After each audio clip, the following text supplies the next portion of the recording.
I'm Hollenbeck. I'm a clinical psychologist and I'm the director of the Integrative Therapy Institute of New Jersey.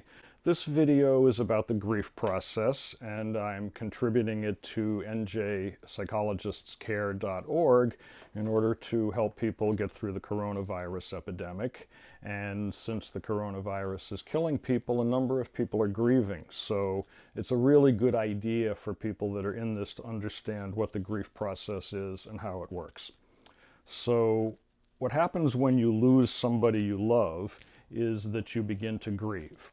And at the beginning of the grief process, you get hit by waves of grief. And each wave of grief is, at the beginning, very intense and very, very long. And you feel like crying, and you should cry. That's what crying is for. And then after a wave of grief passes, you have a period of normal mood. And then another wave hits.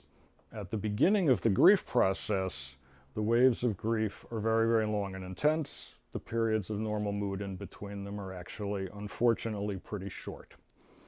But as days and weeks and months go by, what happens is that the waves of grief, they become shorter and shorter gradually.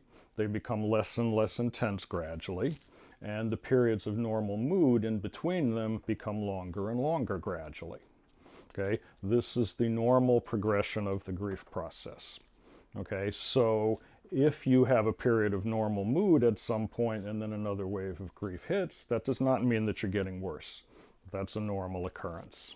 Okay, so that's how it works in terms of time and duration. In terms of getting through it, what you really want to do with grief is you want to cry your way through it. The reason that human beings have the behavior of crying is to get rid of the emotion of sadness. If you try not to cry, you're probably going to prolong the grieving process to some degree. But if you cry, you release the emotion, it is cathartic, you get rid of it, you will most likely get to a period of normal mood after that more quickly. A couple other comments that I want to make about this. You can postpone a wave of grief if you are distracted. This very often occurs when people go to work. They go to work, they're distracted all day, they're not grieving, then they get in the car, they drive home. As soon as they're in the car, a wave of grief hits. Again, this is normal. The fact that you were okay at work and now you're grieving again in the car, completely normal, you should not worry about it. Okay?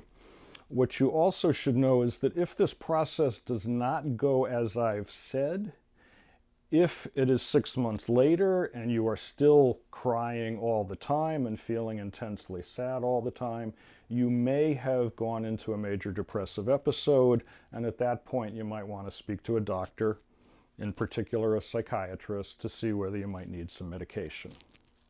Okay, so this is what it is with the grief process. There are waves. Cry your way through them, expect them to keep coming, but less and less intense and less long each time. What you have to do when people die is you have to honor your loved ones with your tears and then find meaning in what remains. Hope this helps.